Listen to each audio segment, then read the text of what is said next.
modern Islamic educational institution like Ma Amina Madrasatul Banat, which has given me self-realization, a sense of dignity, and above all, the education to become a good citizen.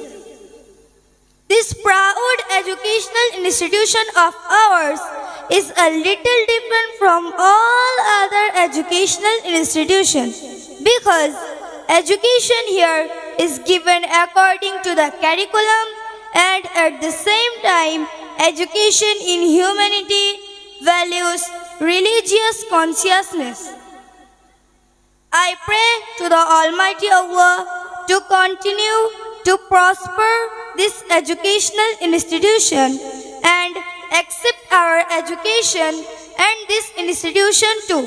Everyone kindly remember me in your prayers and I will pray for all of you. Assalamu alaikum wa rahmatullah. অসংখ্য ধন্যবাদ। আমরা এবার অনেক গুণজন আমরা পেয়েছি, তার মধ্য থেকে খুব সংক্ষিপ্ত। The topic of my today's speech is the glorious Quran and modern science. In fact, it is a burning topic. The topic of my today's speech is the glorious Quran and modern science. In fact, it is a burning topic of the time which should be discussed seriously and firmly. My dear audience, nowadays the most common question arises in our mind. What is the relation between the Quran and modern science? And what is the Islamic approach to the science? So first of all, I would like to tell you that the glorious Quran is the last and final revelation of Allah, which was revealed to the last and final messenger Muhammad sallallahu alaihi wasallam. The Holy Quran claims that it's the word of Almighty Allah. All the words of Holy Quran are the words of Allah.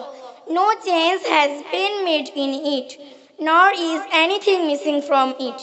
My dear fellows, according to Albert Einstein, was the physicist and Nobel Prize winner. He said, "Science without religion is lamp, and religion without science is blind."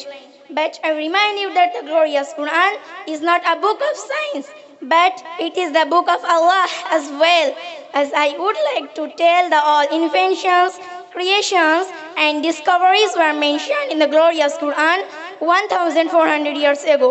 Allah subhanahu wa ta'ala says in Surah Al-Furqan, chapter number 25, verse number 61, تبارك الذي جعل في السماء بروجا وجعل فيها سراجا وقمرا منيرا. It means, blessed is the constellation in the skies and placed therein a lamp and a moon even light.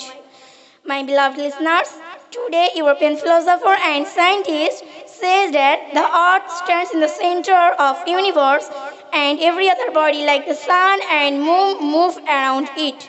Hereas it was told in the glorious Quran 1400 years ago.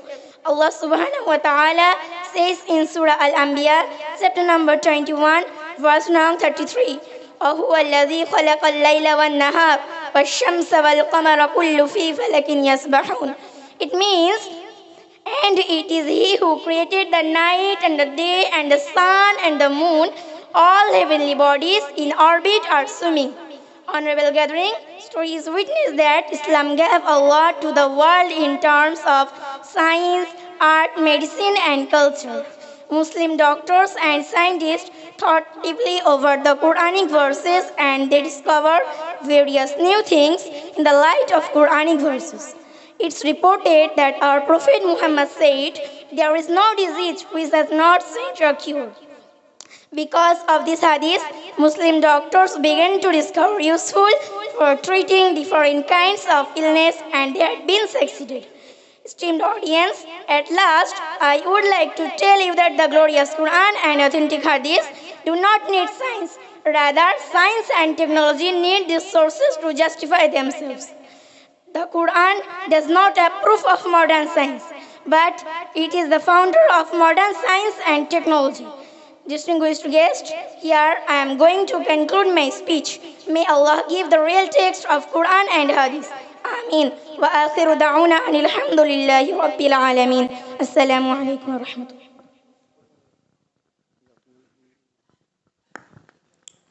কি মনে হচ্ছে ফাতেহি বা ফাতেহির গোষ্ঠী যারা নারী শিক্ষা প্রতিষ্ঠানের বিরোধী করে, আব্দুর রকিব, রজব আলী, আমাদের পীরজাদা আসিম বিল্লাহ ভাইজান, আব্দুল মাতিন সাহেব, মুফতি সাহেব, মুসা সর্দার সাহেব, মাসুম